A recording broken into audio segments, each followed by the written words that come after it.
The alveoli is where we have the rest.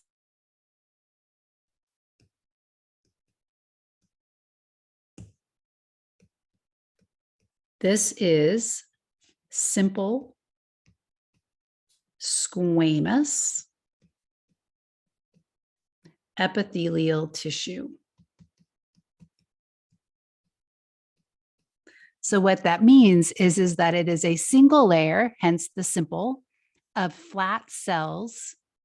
And this single layer of flat cells creates a membrane that is very thin and that allows for gas exchange to occur. So the respiratory membrane is thin.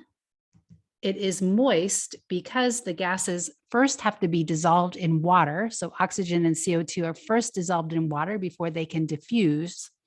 And it is or has a high surface area. So it has a large surface area.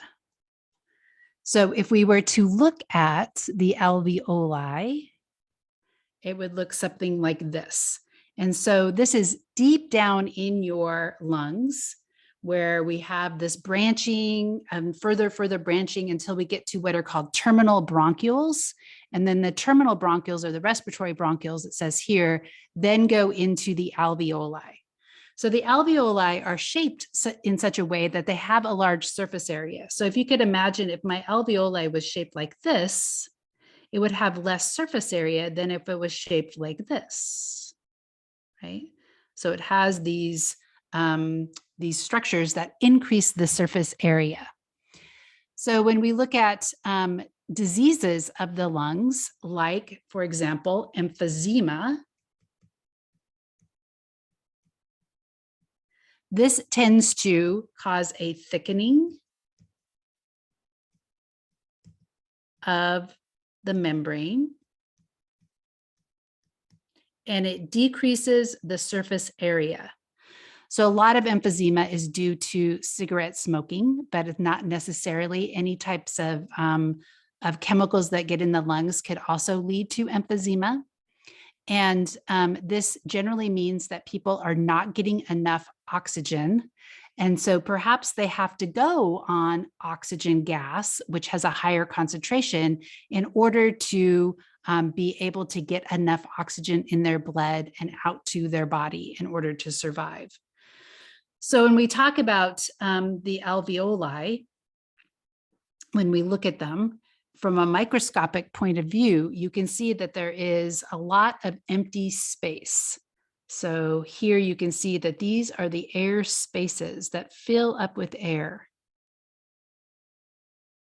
Now, if we were to look at the cells that line the alveoli, we could see that there are these cells that make up the membrane right here.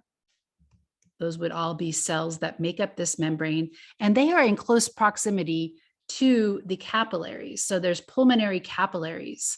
So we talked about the pulmonary circulation, the blood going out to the lungs and then back to the heart in order to be pumped out to the body.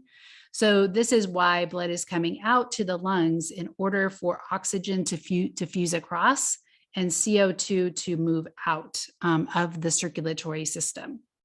You'll also notice here that there are some macrophages. So these are leukocytes, these are phagocytes. So if, for example, we get something down into our lungs, if it has bypassed the nasal cavity and it hasn't gotten stuck in any of the mucus, there is a mechanism by which we can get rid of stuff inside of the lungs, and those are the macrophages. So perhaps maybe we inhale an asbestos fiber, which is really bad for your lungs, but those macrophages will actually try to attack the asbestos fiber and help to break that down so it doesn't cause damage to your lungs. The other important thing to realize about this membrane is because it's thin and moist, it could easily collapse. And so there is a type of cell that produces a surfactant. So a surfactant is a chemical that is produced by the cells in the alveoli, and this decreases the surface tension of water molecules. I think a surfactant with the A, decreases the surface tension of water molecules. So this keeps the alveoli from collapsing.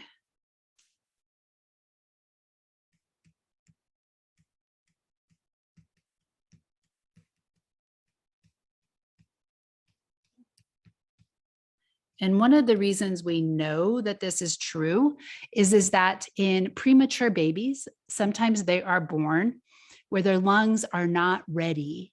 And one possible problem is that they are not producing surfactant. And so in order for them to breathe, they have to be put on a ventilator, a positive pressure ventilator, which forces air into the alveoli and causes them to expand. So ventilation and putting premature babies on ventilators is generally a problem because they are not producing surfactant. You can actually also put surfactant into their lungs in order to prepare them and in order to allow the alveoli to stay inflated. So these cells right here are the ones that are actually producing the surfactant. They're called alveolar type 2 cells, which you don't need to know, but that's the cell that produces the surfactant.